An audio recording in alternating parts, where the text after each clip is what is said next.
Hello listeners, সবাইকে good morning. আমি আছি আগর পাহান, আপনাদেরকে দেখাচ্ছি আসলে আমাদের নওগাঁ জেলা নেমাতপুর উপজেলা ২ নং চন্দননগর ইউনিয়ন বুধুরিয়া ওয়ার্ড থেকে দেখতে পাচ্ছেন আমাদের এই এলাকাগুলোতে ভারী বর্ষণের কারণে আমাদের এই ধানের জমিগুলোতে দেখেন ধানগুলো পড়ে গেছে। পড়ে যাওয়ার কারণে এই ধানগুলোর অবস্থা দেখেন, এই যে পানিতে ডুবে যাচ্ছে।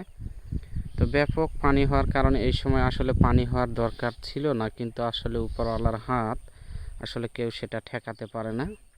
তো আসলে এই ধানগুলো আপনারা যদি দেখায় তাহলে বুঝতে পারবেন এখনও কিন্তু মানে দানা পুষ্ট হয়নি, হবে আর কি। এই যে দানা পুষ্ট হয়নি, হবে, কিন্তু এই সময় এই পানি যদি থাকে তাহলে কিন্তু এই ধানগুলোর ব্যাপক পরিমাণ ক্ষতি হবে এবং এই ধানগুলোর কিন্তু দানা কিন্তু পুষ্ট হবে না। তার জন্য আসলে এই পানিটা আসলে গ্রাম বাংলার জন্য, ধানের জন্য অনেক ক্ষতিকর। তো বুঝতেই পারতেছেন আসলে বাংলাদেশ কৃষি প্রধান দেশ, আর বিশেষ করে নওগাঁ জেলা হচ্ছে আম এবং ধানের জন্য বিখ্যাত। তো আসলে এই সময়ে আমের কোনো ক্ষতি নাই, গাছের কোনো ক্ষতি নাই, কিন্তু ধানের আসলে অনেক ক্ষতি, কারণ ধান অলরেডি পাকে আসছে, হ্যাঁ, এবং প্রায় পাকা পাকা ভাব। কিছু কিছু ধানগুলো ৮-১০ দিন পরে কিন্তু কাটতে পারতো, কিন্তু আসলে এই বৃষ্টি হওয়ার কারণে ধানগুলো কাটতে পারতেছে না। তো আসলে এগুলো পানি, এবং এই যে আপনারা দেখতে পাচ্ছেন যে পানি নিষ্কাশনের ব্যবস্থা নাই। আসলে এদিক দিয়ে একটা খাল ছিল, কিন্তু আসলে কি বলবো, খালগুলো কেটে তারা মানে জমি বানিয়ে ফেলেছে, আর এরই উপভোগ করতেছে মানে এই জিনিসটা।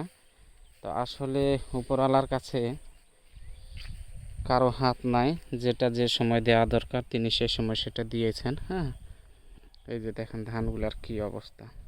শুধু এই ধানগুলো না, যেগুলা মনে করেন যে পড়ে গেছে ওইগুলা দেখতে পাবেন। আর আসলে এই সময় ধান পাকা আসলে ক্ষতি, অনেক ক্ষতি হয়ে যাচ্ছে। হ্যাঁ, আসলে বিশেষ করে আপনাদের আরও কিছু দেখায়। হ্যাঁ,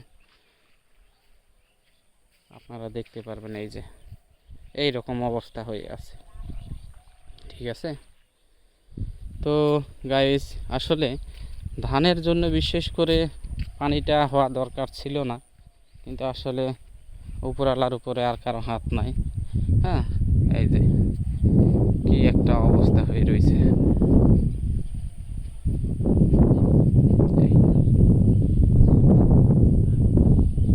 এই দেখুন, এখনও আকাশের আবহাওয়া কিন্তু পরিবর্তন হয়নি, এখনও আকাশের আবহাওয়া কিন্তু যে কোনো মুহূর্তে বৃষ্টি নামতে পারে। দেখতে পাচ্ছেন এই যে পাকা ধান দেখায় আপনাদের।